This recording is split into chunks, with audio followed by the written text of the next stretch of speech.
नमस्कार। अगर प्रतियोगी परीक्षाओं की तैयारी की बात करें तो वन वर्ड सब्स्टिट्यूशन का सवाल हमेशा आता है। ये बहुत जरूरी होते हैं। तो आज हम इन्हें सीखने का एक ऐसा तरीका देखने वाले हैं जिससे ये शब्द हमेशा के लिए याद हो जाएंगे और आपकी वोकैबुलरी सच में बहुत मजबूत हो जाएगी।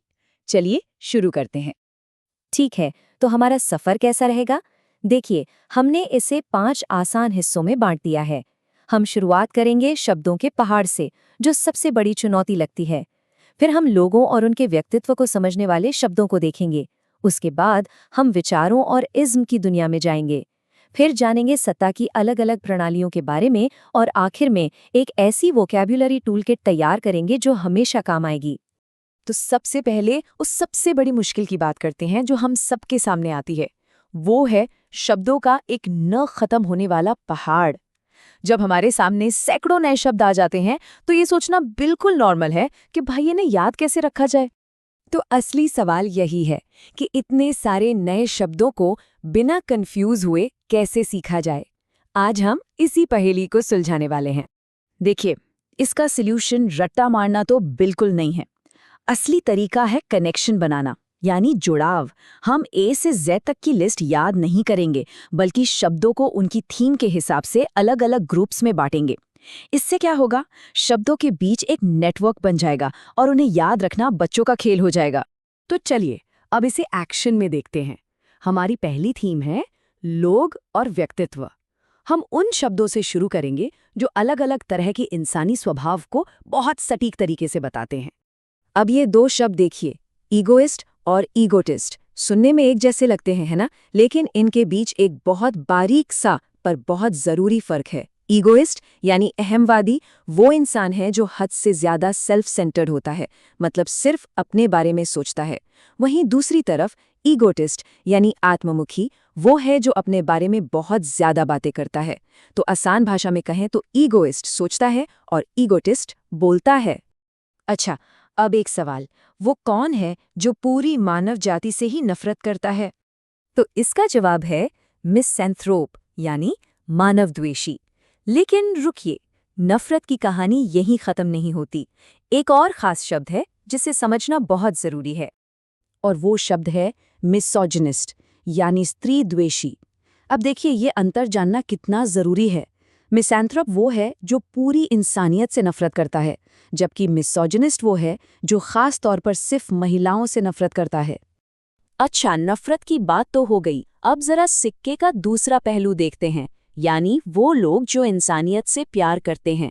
यहाँ भी दो अलग अलग तरह के लोग हैं।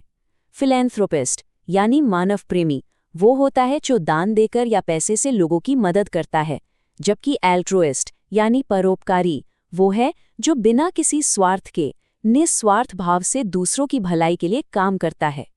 चलिए कुछ और इंटरेस्टिंग पर्सनालिटी टाइप्स पर नजर डालते हैं। इन सभी को एक साथ ग्रुप में रखकर सीखने से, यानी चंकिंग मेथड से, ये बहुत आसानी से याद हो जाते हैं। जैसे सिनिक को देखिए, जो मानता है कि सब स्वार्थी हैं, या स्टोइक जिसे सुख दुख से कोई फर्क नहीं पड़ता, या फिर नोविस जो किसी भी काम में बिल्कुल नया हो। इन सबको एक साथ देखने से इनके बीच का अंतर बिल्कुल साफ हो जाता है। लोगों और उनके व्यक्तित्व के बाद अब हम चलते हैं अपनी अगली थीम की तरफ, विचार और इज्म। इसमें हम उन शब्दों को जानेंगे जो अलग अलग तरह के विश्वासों, सोच और दर्शन के बारे में बताते हैं। तो चलिए शुरुआत करते हैं विश्वास की दुनिया से। यहाँ दो बिल्कुल ऑपोजिट आइडियाज हैं। एक तरफ है थियस्ट यानी आस्तिक जो ईश्वर में विश्वास रखता है, और दूसरी तरफ है एथियस्ट यानी नास्तिक जो ईश्वर के होने को नहीं मानता। लेकिन ठहरिए, इन दोनों के बीच में भी कोई है। वो है एग्नोस्टिक यानी संशयवादी। ये वो इंसान है जो ईश्वर के अस्तित्व के बारे में श्योर नहीं है, उसे पक्का नहीं पता कि भगवान है या नहीं। तो अब हमारे पास 3 क्लियर कैटेगरीज हो गई, आस्तिक, नास्तिक और संशयवादी। ये एक और बहुत आसान लेकिन जरूरी अंतर है, ऑटोबायोग्राफी यानी आत्मकथा।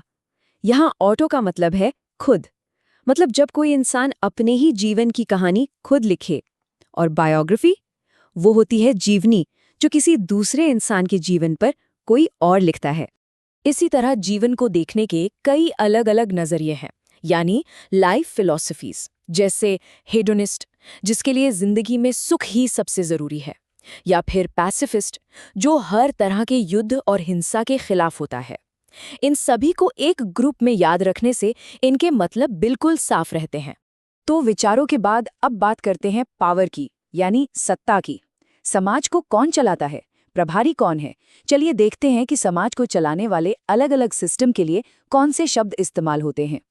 अब ये टेबल देखिए, कितनी आसानी से ये अलग-अलग शासन प्रणालियों का फर्क समझा देती है।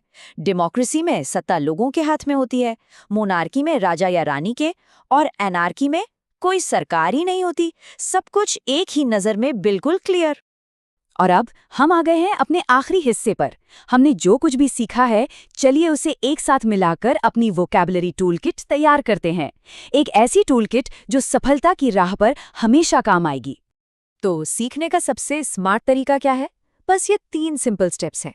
पहला, उन शब्दों से शुरू करें जो परीक्षाओं में बार बार पूछे जाते हैं। दूसरा, उन्हें थीम के हिसाब से अलग अलग ग्रुप में बांट ले। और तीसरा, मिलते जुलते या उल्टे मतलब वाले शब्दों को साथ रखकर प्रैक्टिस करें।